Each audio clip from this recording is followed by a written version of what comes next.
Phoenix. Wake up, it's time to see the love within, the heart that's free, free, free. Be free. Ever feared the future when having to do something? Ever been unable to see positive sides of something? Ever felt others were deciding what you may do? Ever spent too much time wondering about a choice? Ever felt guilty of having made a choice? Ever blamed others for something you did? Ever felt like coincidences aren't coincidences? Have you answered yes to all 7 questions? Then, as I was, you're still likely into modern slavery, unconscious of your ability to get out of your mental cage and be happy. Again, some listeners will enjoy getting to the point when they listen to this podcast. For others, this introduction to the next episodes dealing with how to be yourself might be far too short. What are the next episodes about? They are about the way we can be on a daily basis and in our life in order to find our way to awakening and to put ourselves in the process of becoming. The different episodes of this podcast about waking up, about being, and, to conclude, about becoming, are strongly connected in a somewhat revolutionary and cyclical way, each cycle allowing you to develop yourself.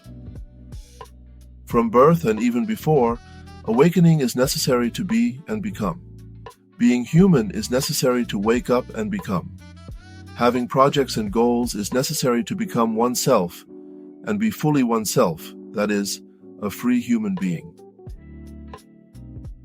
It is also a question of how to be a benevolent human being oneself, while continuing exchanges with those whose journey is not over. Objective: to continue to live in society and avoid isolating oneself. If you already have the intuition of all that remains to be heard in this podcast series, you can stop listening to it and advise it to someone less awake than you.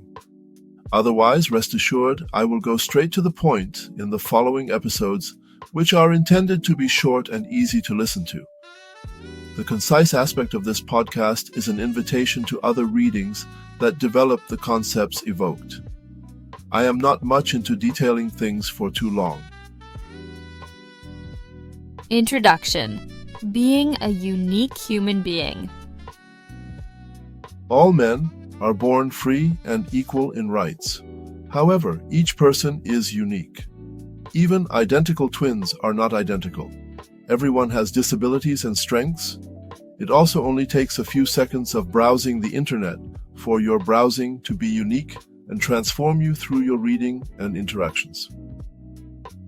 Of course, the Earth cannot support an infinite number of people, but it seems obvious to me that there can be an infinity of unique human beings. Of course, we are part of groups and communities whose members share things with us. We have common traits with other people, but each one knows that he or she is unique in his or her soul and consciousness. And to come back to consciousness, we can go back to Descartes, Nietzsche, and Freud for that matter. But I will simply take it for granted here that every person is aware of his, her, or their uniqueness. Beyond uniqueness, many aspects of our lives are themselves unique. Thus, our reading history is unique, the trips we have made are unique, the series of experiences we have lived is unique. And so our ways of seeing, feeling, and being are unique. It's not easy to be unique. We all have models in front of our eyes that we have partly imitated. We are all partly copycats. But in order to wake up and be free, it is necessary to free ourselves from models, starting with those represented by our parents from birth or even before, or even longer before if we believe in reincarnation. Some may want to dig into their understanding of the Oedipus complex here. I will summarize my own interpretation in one sentence. To wake up, everyone must sooner or later symbolically kill the models who help them develop themselves. As far as I am concerned, I am awake. After more than 40 years of following models, I have understood that it is not a question of following a model. In fact, you must always try to surpass your master, to be unique. Otherwise, we are not truly unique.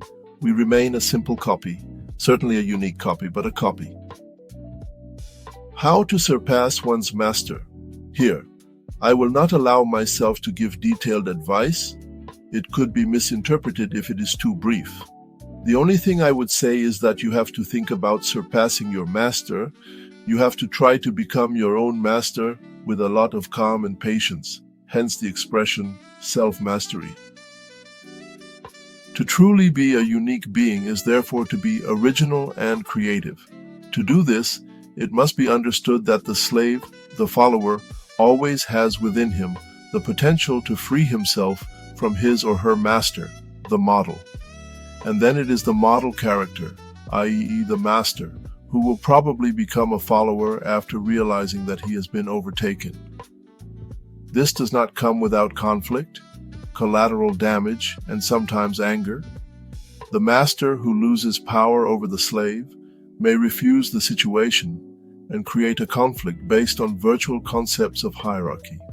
But no, there is no valid hierarchy. We are all equals deep down and from birth. A hierarchy can only live when you give up on the idea of overtaking your model. Being a unique being and freeing oneself from models, therefore, also means freeing oneself from any hierarchy, but this takes time and mental efforts. To better understand this introduction, you can refer to Hegel's master-slave dialectic. On my end, I will conclude by introducing the following.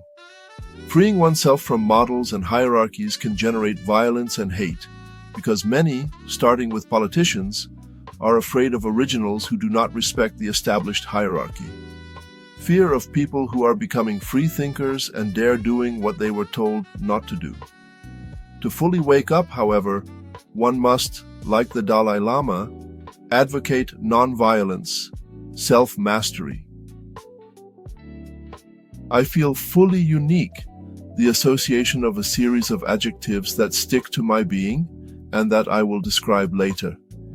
In the end, being a unique being is the only advice I could give if I stopped there. But until the final episode of this series, many will find advice applicable to their situation by sharing this reflection, my experiences and context. Be original and creative to become yourself.